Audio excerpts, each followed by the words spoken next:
Welcome to Traditional Bow Hunting Wilderness Podcast. Jason Sam Kovac. We are at our final part 8 of our 8-part preparedness video series. All right, and this one is very simple, and it's money. And we're not going to get real detailed, but I want to cover some major things here for you that a lot of you guys are realizing. We're going through coronavirus right now. It is going to devastate a tremendous amount of people economically. It is going to be game changer, wiped out. You know, it's going to be a miserable experience for a lot of people. It does not have to be.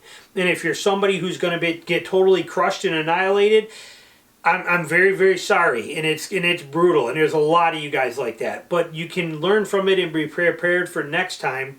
And if you're somebody who's skating by this right now and going to be okay through it, you probably already doing everything that I'm talking about here anyway. Because this is the game changer. This separates the boys from the men here when it comes to survivability of a catastrophic epidemic, something like this. This is what it's a game changer, and it's that important, okay?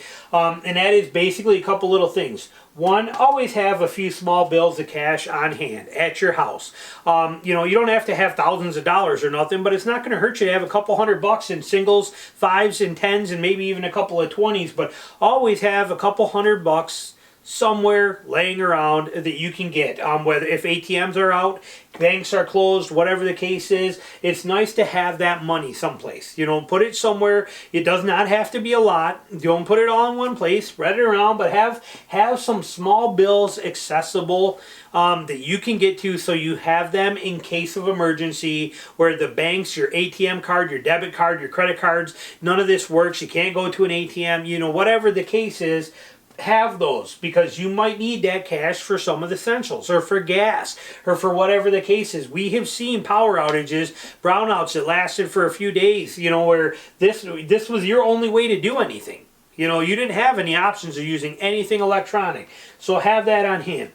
The other one, have some money in savings. I'm not going to sit here and tell you should have 2 months, 3 months, 6 months of your bills in savings. And I'm not going to tell you any of that. I'm just going to tell you that it's important to have accessible money in savings accounts, or however you're doing it. I mean, yes, it sucks to not have it all in the stock market or something like that, but it's important to have access, in my opinion, to about probably 2 or 3 months worth of money. So I mean, and I know it sounds like a lot. If you make $5,000 a month, and I'm telling you, you got to have $15,000 sitting around somewhere, I know that's hard to swallow for a lot of people, but I believe that is important. You know, that way you can survive, and you can have it in banks, because by then you'll be able to get access to it, or you do whatever you want to.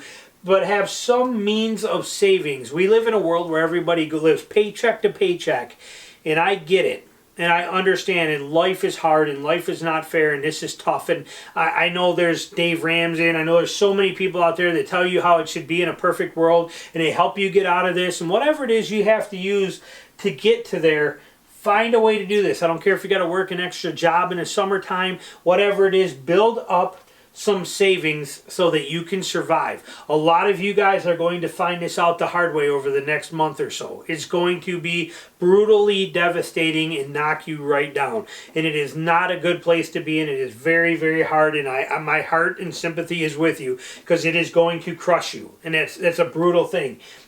Learn from it, and next time have this, because you will bounce back. You will recover. Okay, it may be devastating and crush you, and you might have to sell cars, or you might even lose your house, or who knows what might even happen here when this thing's all said and done. But you will recover and bounce back. When you do, learn from it and make this a priority. And then if you are going to survive this, and it's not going to take you right out, it's probably because you already have this and you're in that position. Okay, a lot of people are going to put it on credit cards, and they're going to be, when it's over with, they're going to owe $10,000, $20,000 in credit cards. They're going to fight to get that out of there. Is that the same as savings? No, because that has interest. So you're going to pay a tremendous more money than if you would have just saved it. So in my opinion, that one, have a savings account, is a priority.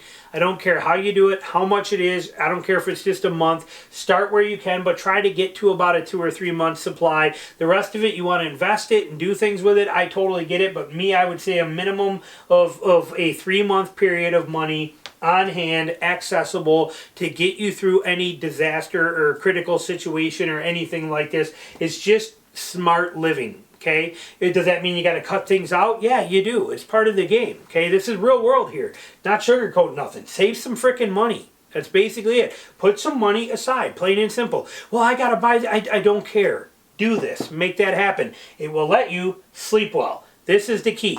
I promise you. No new car that you buy, no new gun that you buy, no new bow, no new trip that you go on, no vacation that you spend money on will make you sleep as well or make you as happy as this will.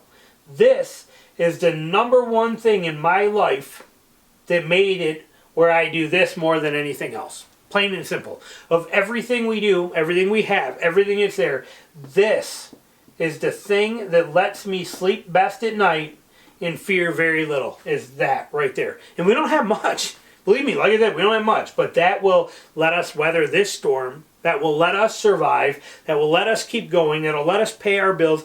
This is something we have always believed in for the last 10 years and made sure we had.